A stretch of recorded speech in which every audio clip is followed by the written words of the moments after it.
नमस्कार, संसद टीवी में आपका स्वागत है। सुबह के 10 बज गए हैं और मैं प्रतिबिंब शर्मा हाजिर हूं अभी तक के तमाम अपडेट्स के साथ। अपडेट एट 10 में सबसे पहले नजर डाल लेते हैं आज के बड़े अपडेट्स पर।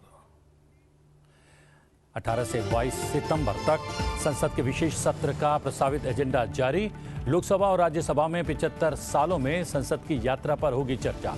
4 विधेयक भी दोनों सदनों के लिए किए जाएंगे पेश।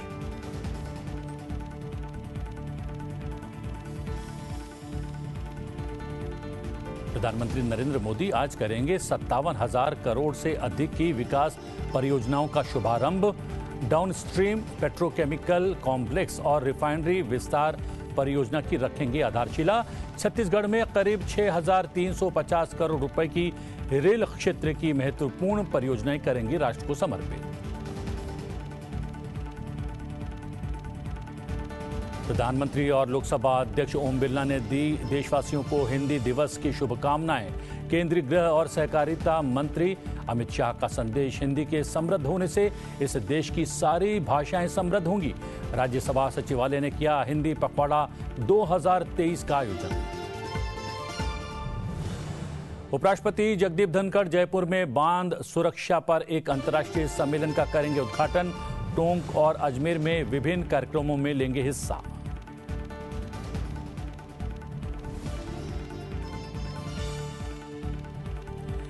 एशिया कप क्रिकेट के सुपर 4 में आज श्रीलंका पाकिस्तान के बीच अहम मुकाबला। जीतने वाली टीम फाइनल में भारत से भिड़ने की हो जाएगी हकदार।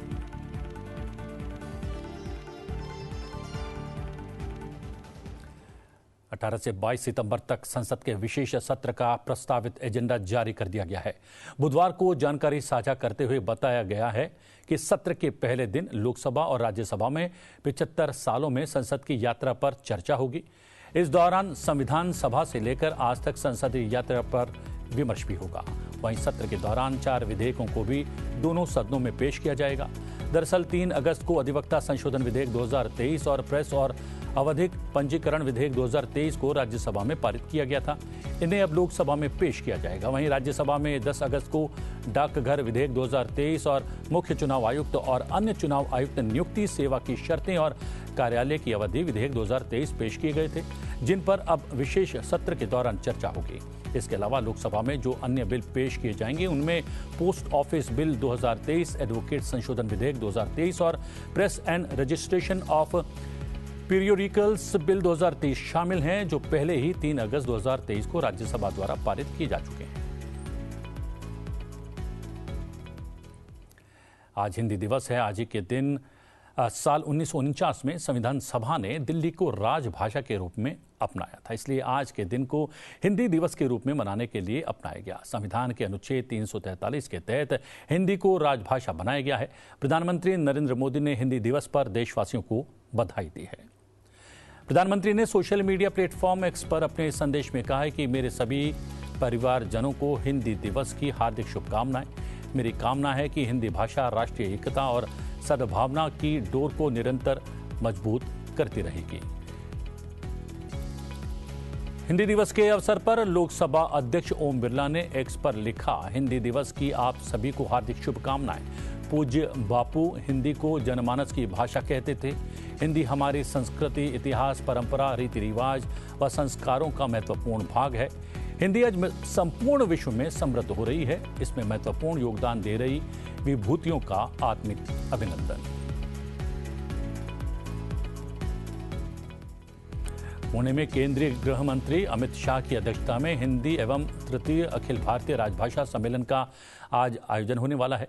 केंद्रीय गृह मंत्री अमित शाह ने देशवासियों को हिंदी दिवस की शुभकामना देते हुए कहा कि दुनिया के सबसे बड़े लोकतंत्र भारत की भाषाओं की विविधता को एकता के सूत्र में पिरोने का नाम हिंदी है।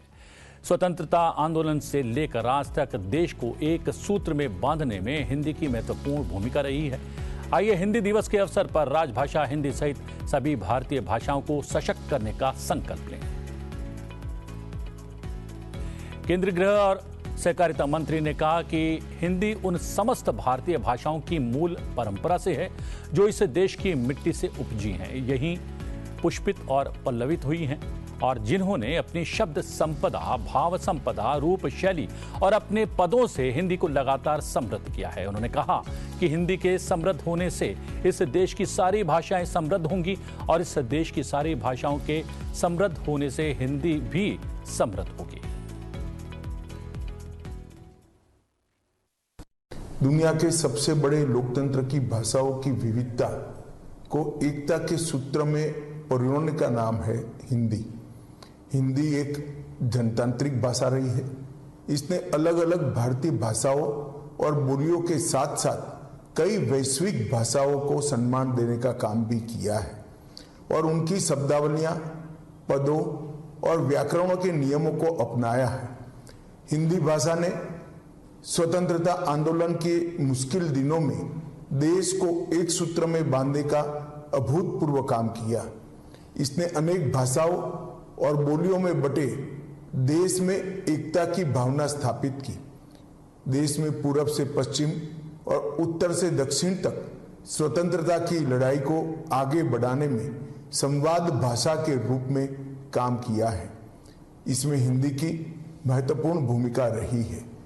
देश में स्वराज प्राप्ति और स्वभाषा के आंदोलन एक साथ चल रहे थे। स्वतंत्रता आंदोलन और स्वतंत्रता प्राप्ति के बाद हिंदी की महत्वपूर्ण भूमिका को देखते हुए संविधान निर्माताओं ने 14 सितंबर 1949 के दिन हिंदी को देश की राजभाषा के रूप में स्वीकार किया था। किसी भी देश की मौलिक और सृजनात्मक अभिव्यक्ति सही मायनों में सिर्फ उस देश की अपनी भाषाओं में ही की जा सकती है। प्रसिद्ध साहित्यकार भारतेंदु हरिश्चंद्र ने कहा है कि निज भाषा उन्नति अहे सब उन्नति का मूल, यानी कि अपनी भाषा की उन्नति ही सभी प्रकार की उन्नति का मूल है। भारत रत्न अटल बिहारी वाजपेयी को हिंदी भाषा से बेहद लगाव था। उन्होंने हिंदी में कई कविताएं लिखी। 1977 में संयुक्त राष्ट्र संघ में उन्होंने अपना पहला भाषण हिंदी में ही दिया और अंतर्राष्ट्रीय मंच पर हिंदी भाषा का मान बढ़ाया। आइए सुनते हैं उनकी एक कविता। मौत से मनुष्य की हमेशा ठनती है, मौत से ठन गई। जूझने का मेरा कोई इरादा न था,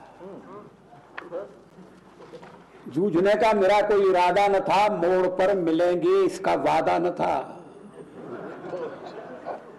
रास्ता रोककर खड़ी हो गई, ये लगा जिंदगी से बड़ी हो गई। मौत जिंदगी से बड़ी कैसे हो सकती है? रास्ता रोककर खड़ी हो गई। जूझने का मेरा कोई इरादा न था, मोड़ पर मिलेंगे इसका वादा न था। रास्ता रोककर वह खड़ी हो गई, यूं लगा जिंदगी से बड़ी हो गई।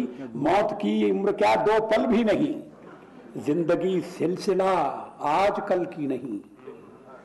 मैं जी भर जिया, मैं मन से मरूं। देखिए कवि का मन, मैं जी भर जिया मैं मन से मरूं, लौट कर आऊंगा कूच से क्यों डरूं। तू दबे पांव चोरी छिपे से ना, सामने वार कर फिर मुझे आजमा। मौत से बेखबर जिंदगी का सफर, शाम हर सुरमई रात बंसी का स्वर। बात ऐसी नहीं कि कोई गम ही नहीं, बात ऐसी नहीं कि कोई गम ही नहीं। दर्द अपने पराये कुछ कम भी नहीं, प्यार इतना परायों से मुझको मिला, ना अपनों से बाकी है कोई गिला।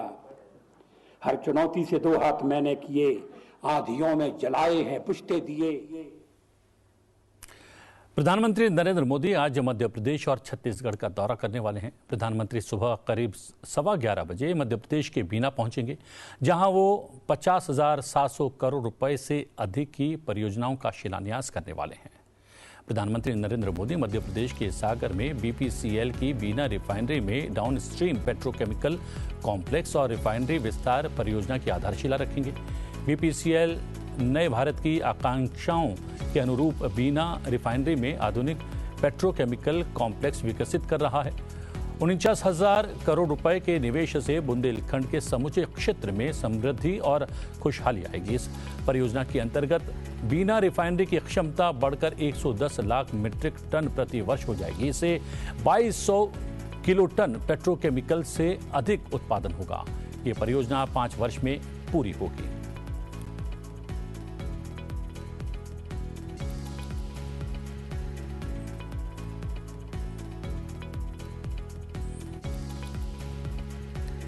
एथिलीन क्रैकर कॉम्प्लेक्स बीना रिफाइनरी से नेफ्था, एलपीजी, केरोसिन जैसे कैप्टिव डी स्टॉक का इस्तेमाल करेगा। प्रोजेक्ट पूरा होने के बाद पेट्रोकेमिकल कॉम्प्लेक्स बुंदेलखंड क्षेत्र के युवा उद्यमियों के लिए रोजगार के कई मौके उपलब्ध भी करवाएगा। ये petrochemical complex plastic pipe, packaging सामग्री, प्लास्टिक शीट, मोटर वाहन के पुर्जे, चिकित्सा उपकरण, मोल्डेड फर्नीचर के साथ ही घरेलू और औद्योगिक उपयोग की अन्य वस्तुओं के संदर्भ में विभिन्न डाउनस्ट्रीम व्यावसायिक विनिर्माण इकाइयों के लिए द्वार खोलेगा।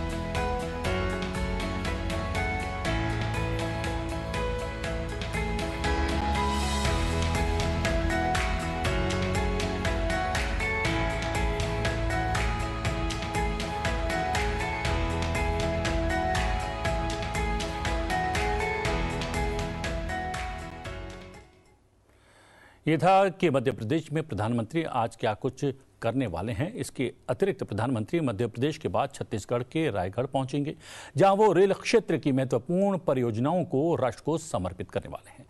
कार्यक्रम के दौरान प्रधानमंत्री छत्तीसगढ़ के 9 जिलों में क्रिटिकल केयर ब्लॉक की आधारशिला रखेंगे। 1 लाख स्किल सेल परामर्श कार्डों का वहां पर वो वितरण करने वाले हैं।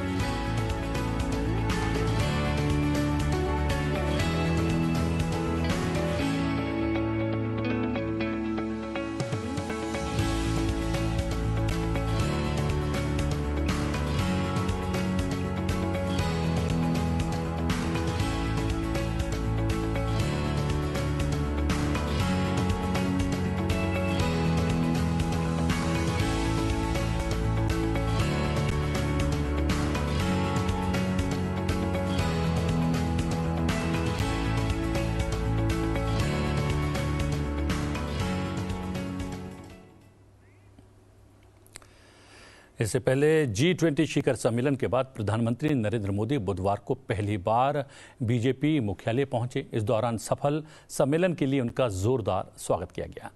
प्रधानमंत्री नरेंद्र मोदी के बुधवार की शाम भारतीय जनता पार्टी मुख्यालय पहुंचने पर जोरदार स्वागत किया गया। इस दौरान बीजेपी संसदीय बोर्ड की ओर से एक प्रस्ताव पारित कर भारत में G20 शिखर सम्मेलन की ऐतिहासिक और अभूतपूर्व सफलता पर पीएम मोदी को बधाई दी गई।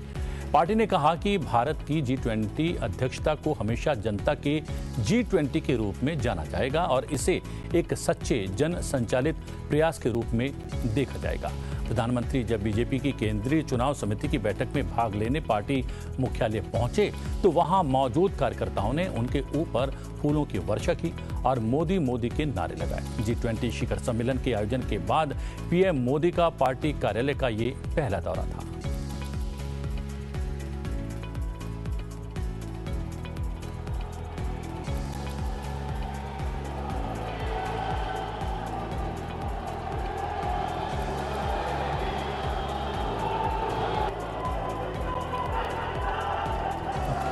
अब क्या है?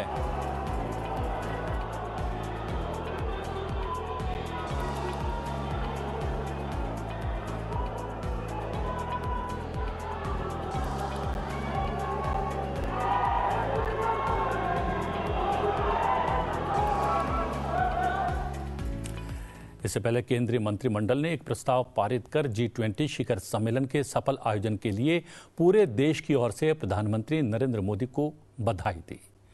मीडिया को संबोधित करते हुए सूचना और प्रसारण मंत्री अनुराग सिंह ठाकुर ने कहा कि बैठक में ये प्रस्ताव रक्षा मंत्री राजनाथ सिंह की ओर से पेश किया गया, जिसे सर्वसम्मति से पारित कर G20 के सफल आयोजन के लिए पूरे देश की ओर से प्रधानमंत्री को बधाई दी गई। केंद्रीय मंत्री ने कहा कि G20 शिखर सम्मेलन की सफलता प्रधानमंत्री की दृढ़ इच्छा शक्ति और सक्षम नेतृत्व को दर्शाती है, जिसे न केवल भारत में बल्कि पूरी दुनिया में स्वीकार किया जा रहा है। उन्होंने कहा कि नई दिल्ली के G20 घोषणा पत्र पर सर्वसम्मति बनाना भारत की बढ़ती ताकत को दर्शाता है। अब देश दुनिया के अहम मसलों का एजेंडा तय करने में महत्वपूर्ण भूमिका निभा रहा है। अनुराग ठाकुर ने कहा कि इसका श्रेय देश के नेतृत्व को जाता है। उन्होंने ये भी कहा कि भारत लगातार समावेशी विकास पर जोर देता रहा है और G20 शिखर सम्मेलन में अफ्रीकी संघ की भागीदारी इस प्रतिबद्धता का प्रमाण है।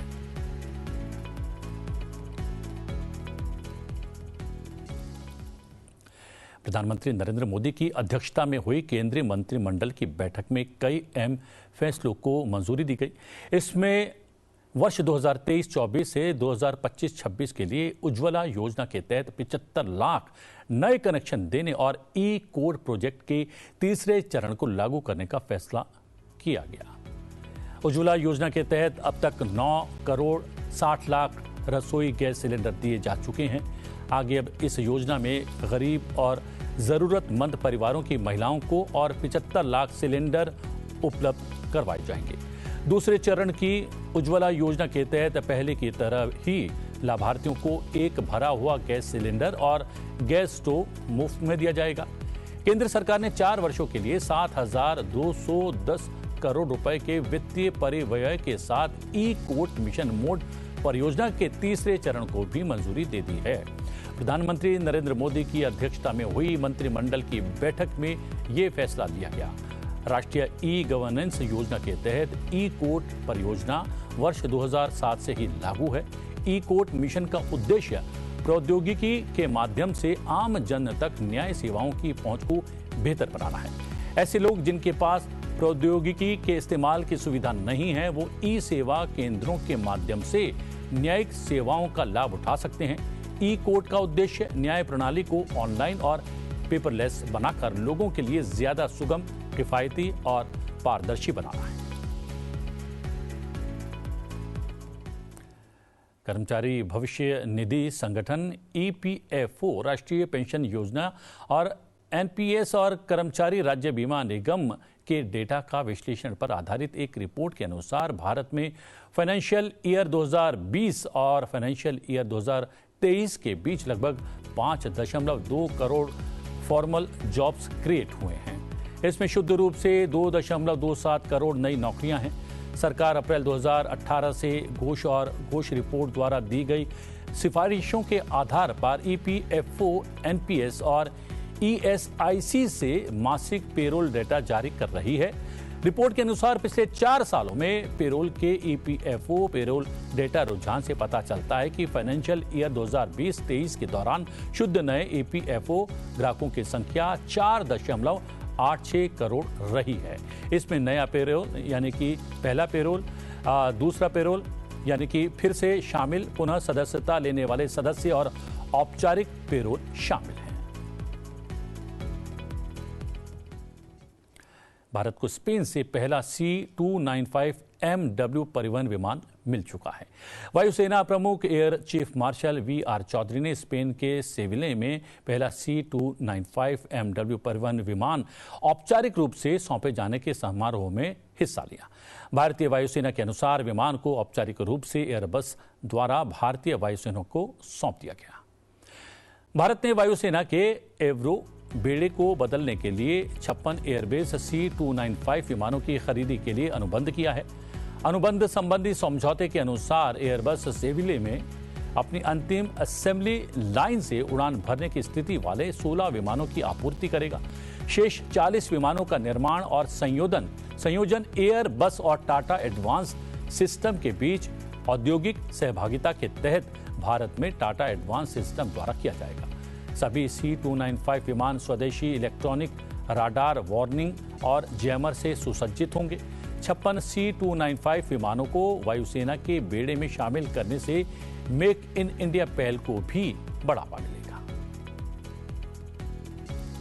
एयरबस और टाटा एडवांस सिस्टम के बीच साझेदारी विमानन क्षेत्र में औद्योगिक पारिस्थितिकी तंत्र के विकास का मार्ग प्रशस्त करेगी।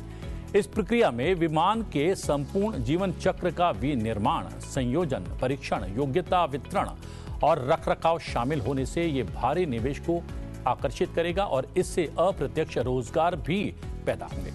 C-295 की क्षमता 71 सैनिकों या 50 पैरा ट्रॉपर्स को ले जाने की है और इसका इस्तेमाल उन स्थानों तक साजो सामान पहुंचाने के लिए किया जाता है जहां भारी विमान नहीं पहुंच सकते हैं। आइए कुछ खास वीडियो के जरिए जानते हैं क्या है C-295 MW परिवहन विमान प्रोजेक्ट।